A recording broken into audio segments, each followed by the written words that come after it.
हम लोग प्रदेश के अलग अलग भाग से, अलग अलग कोने से आज यहाँ एक बहुत ही महत्वपूर्ण विषय पर चर्चा करने के लिए आयोजित इस संत सम्मेलन में उपस्थित हुए हैं।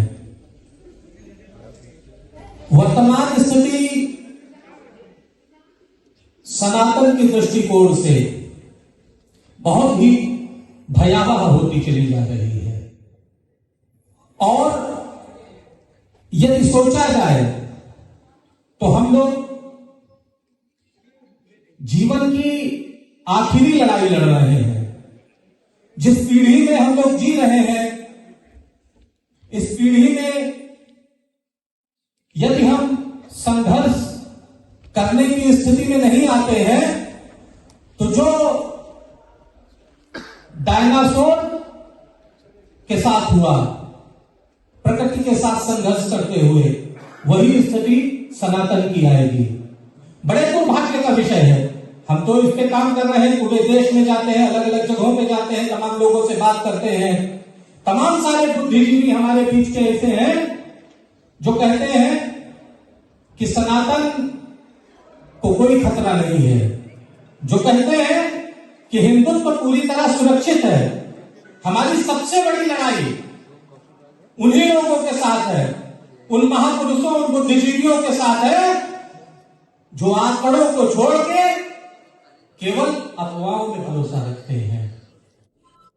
200 वर्ष पहले हमारा देश भारत अखंड भारत था और इसके अंदर रहने वाला प्रत्येक व्यक्ति, प्रत्येक नागरिक सनातनी था, हिंदू था। 7 भागों में भारत बटा और 7 के 7 भागों में से किसी एक देश को आप देख लीजिए, वहां मैं गारंटी के साथ कह रहा हूं 1% भी सुरक्षित नहीं हिंदू है। पूरे विश्व भर में जो हमारे भारत के भाग हुए उसमें 1% भी नहीं सुरक्षित है। और पिछले 200 साल को छोड़ के जब हम 75 साल में आए तो 75 साल की स्थिति हम 4% शांति दूतों के साथ आए थे और आज हमारे देश के 7 राज्य, ये बहुत शर्मनाक है, बहुत दुर्भाग्यपूर्ण है, लेकिन ये चिंतनीय है, चिंता का विषय है। देश के 7 राज्य सनातन विहीन हो गए हैं। वहां हम हनुमान चालीसा का पाठ नहीं कर पा रहे हैं, वहां हम अपनी दुर्गा माता की पूजा नहीं कर पा रहे हैं। कोई हनुमान जी को मानता है, कोई शंकर भगवान को मानता है, कोई राम जी को मानता है, सभी देवताओं को अलग अलग मानते हैं, लेकिन इस देश में जो सनातनी है, जो हिंदू है, कोई ऐसा हिंदू नहीं है जो हमारी दुर्गा माता को नहीं मानता हो। और हमारे सभी सनातनियों के मुंह पे बहुत बड़ा तमाचा, बहुत दुर्भाग्यपूर्ण बात कि इसी नवरात्र में हमारे देश के एक राज्य पश्चिम बंगाल में हमारी दुर्गा माता के सर को विधर्मियों ने तलवार से काट दिया और पूरे देश में कोई सनातनी ऐसा नहीं खड़ा हुआ जिसने कहा कि इस वर्ष हम नवरात्र में डांडिया नहीं मनाएंगे, गरबा नहीं करेंगे, उत्सव नहीं मनाएंगे। सीखिए लोगों से। एक घटना कानपुर में हुई, एक पोस्टर फाड़ा गया, पूरा देश खड़ा हो गया। हम अनैतिकता की बात नहीं करते हैं, लेकिन हम किसके लिए काम कर रहे हैं, हम क्या कर रहे हैं? हम आंकड़ों को समझें, आंकड़ों में जिए, सत्य को स्वीकार करें और जब तक कि हम स्वीकार नहीं करेंगे तब तक हम सुधार करने की स्थिति में नहीं आएंगे। आज का मंच पूरी तरह से उन हमारे महापुरुषों, उन बुद्धिजीवियों, उन समाज के द्रोहियों के लिए है जो इस बात को आज भी स्वीकार कर रहे हैं कि हम असुरक्षित हैं।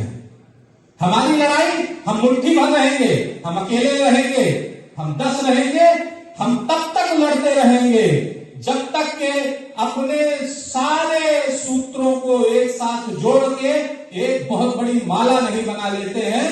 और यकीन मानिए, जिस दिन हम उस माला को बना के तैयार कर लेंगे, उस दिन कोई भी धर्मी, कोई शक्ति, कोई प्रवृत्ति हमारे इस सनातन को विघटित नहीं कर सकती है, हमको असुरक्षित नहीं कर सकती है।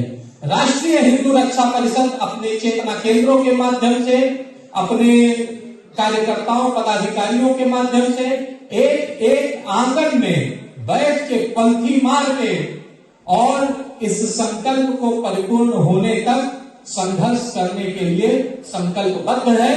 आज हमारे बीच उपस्थित हमारे सभी महापुरुषों से, हमारे सभी साधु संतों से हम यह आग्रह करेंगे कि आप अपनी वाणी से, अपने दिशा निर्देशन से हमको, हम सभी कार्यकर्ताओं पदाधिकारियों एवं सनातन प्रेमियों को एक मार्गदर्शन दें, एक उचित रास्ता बताएं, किस तरीके से, किस मार्ग पे चल के हम लोग आगे इस सनातन के संरक्षण का जो महायुद्ध है इसको लड़ेंगे, आगे बढ़ेंगे। इन्हीं बातों के साथ हम ये मंच अब पूरी तरह से अपने महान संतों साधुओं को समर्पित करते हैं और आपके आशीर्वचन से पूरा सदन भावाविभोर होगा।